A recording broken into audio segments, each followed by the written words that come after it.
अस्सलाम वालेकुम नाज़रीन, जरा एक लम्हे के लिए इस वीडियो को मुलाहिजा कीजिए।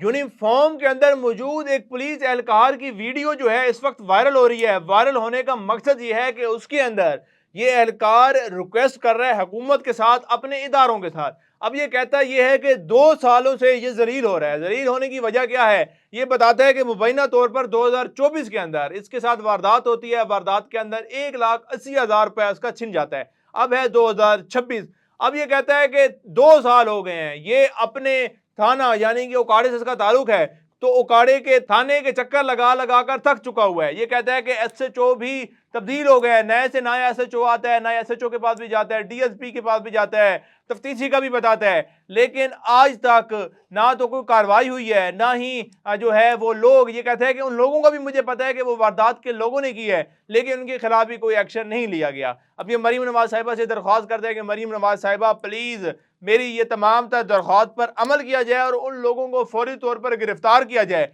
अब ये शख्स बताता है कि अब जाहिर है कि मैं पुलिस एहलकार हूं, क्योंकि मैं सिर्फ एक सिपाही हूं, इसलिए मेरी फरियाद नहीं सुनी जाती। और साथ ही साथ वो ये कहता है कि मैं एहलकार होने के बावजूद मैं थाने के तमाम तर मसले मसाइल भी जानता हूं, लेकिन उसके बावजूद ना तो मेरी बात सुनी जाती है, ना ही कोई अमल दरामद किया जाता है। तो आम आवाम के साथ क्या होता होगा, आम आवाम को कितना तंग किया जाता होगा, कितना रुसवा किया जाता होगा।